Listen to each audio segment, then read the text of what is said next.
pair of Spokane police officers kept a despondent man from jumping from the Maple Street Bridge this morning, but not before all three of them just about fell to their deaths. Officers Chris Johnson and Chris Douville grabbed the man after he went over the edge, but couldn't do anything but hold on to him until additional units arrived.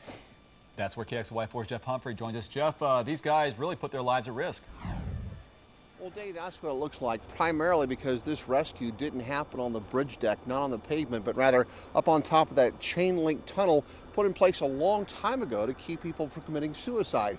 And anybody who will go up there in the dark when it's cold is either extremely brave or crazy or a little both.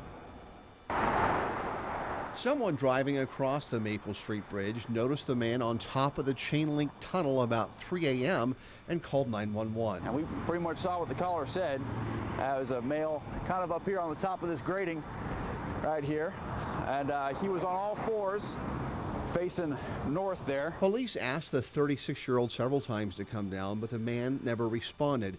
Instead, he began heading toward the other side of the cage and the 80-foot drop. At that point, seeing as how he was originally going head first, Officer Johnson and I realized, well, this guy is pretty goal-oriented, you know, so he and I decided to climb up on the top of the grate. Unfortunately, the top of the grate is an arch with uneven footing. Despite the cold and the darkness, the officers reached out to the man, and that's when he let go of the fencing altogether. So I grabbed his straps and his jacket. I kind of pulled him in so the grate was supporting most of his weight and kind of held him there while he was just, he just pretty much went dead weight. And so the officers, now stretched out on their stomachs, laid there on the grate in sub-zero weather. The individual whose life that they were trying to save was on the other side and was actually sliding off of that cage, and these officers were hanging on to him and hanging onto the cage for dear life. And that's when Corporal David Beckley showed up with bolt cutters and, along with another officer, snipped a hole in the fencing. The two of them were able to cut open this first swath you see here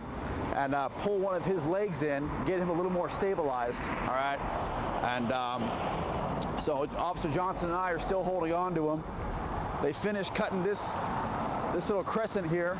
We're able to pull him through. Given the late hour, it's likely the man did not climb up on the cage just for attention.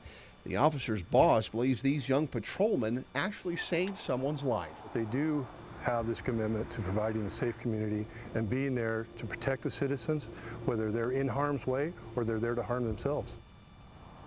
Now, both officers who were up on the cage this morning, they don't have a lot of seniority, and so now because of budget cutbacks, they are scheduled to be laid off in December. They are losing their jobs, but apparently have not forgotten why they wanted to become police officers in the first place. Reporting in Spokane, Jeff Humphrey, KXLY4.